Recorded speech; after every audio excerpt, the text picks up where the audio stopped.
What I normally do is I'll take the end of the rope, I'll put the rope through the loop and make a little handle, tie it to my arm like that. Then I roll it up in little circles, so when you release it, it folds out and don't get tangled up into the net. And then when you pull the net in, you roll it up as you're pulling it in. Grab it by the bell, straight up, stretch the net out, grab it in the middle, fold it halfway over like that. Then take the bottom of the net, grab it, put it over your thumb, like that. I do it 2 or 3 times depending on how much the wind's blowing. If the wind's blowing fast, you want to probably do it 3 times, but I'm gonna go 2 times on this one. And then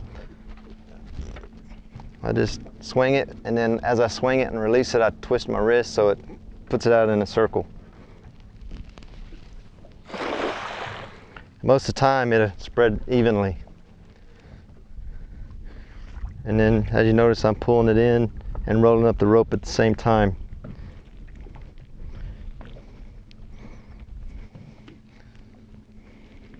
And here's shad. So they are here. And what we look for, I'm gonna go ahead and dump them, but what we look for to find shad in the daytime is you wanna look for flooded timber and muddy water. And the water's kind of muddy, so they'll be hiding in that muddy water. And these here, these are bull shad, which another name for them is gizzard shad. And you want to use the size about this size up to 7 inches for the stripers. And I'm just going to throw them back in and go it one more time.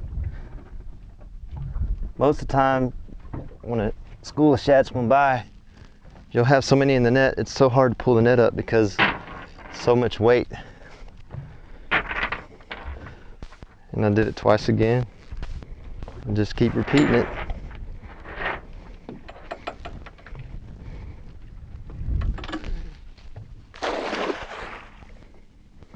If you do that every time, you always want your back towards the wind, so it helps you throw the net. You don't really want to throw the net into the wind.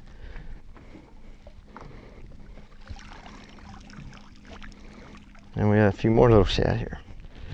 And when you drop the net, you want to make sure the weights drop in the middle so you don't smash the shad with the weights, because it'll kill them. And when you open it like that, they just fall right out. Yeah, sometimes.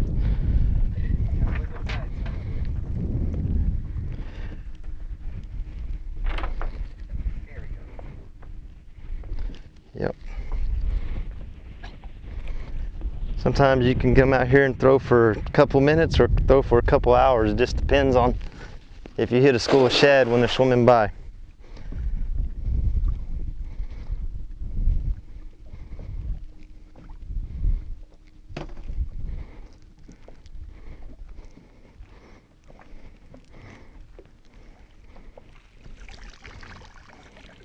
And we got another size shad here, it's a little bigger.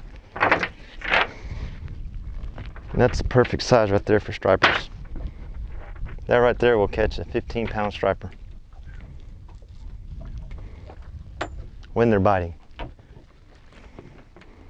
Now there's another type of shad I fish with, and they're easier to catch about 4 o'clock in the morning. They're a yellowtail redfin shad. And they're a lot shinier, they have yellow tails and they have purple in their scales, and they're real pretty.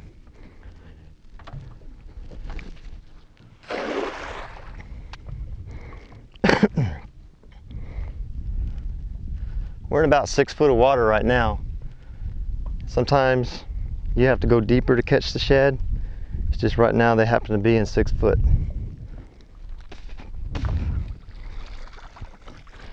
And I'm just gonna dump that. I got one in there, so.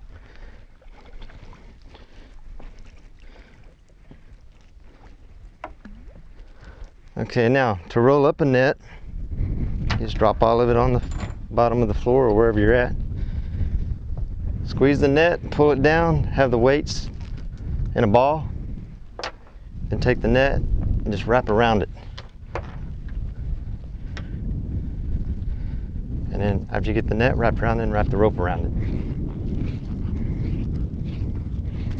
That way your net will stay tangle free and be ready to throw it when you unwrap it the next time.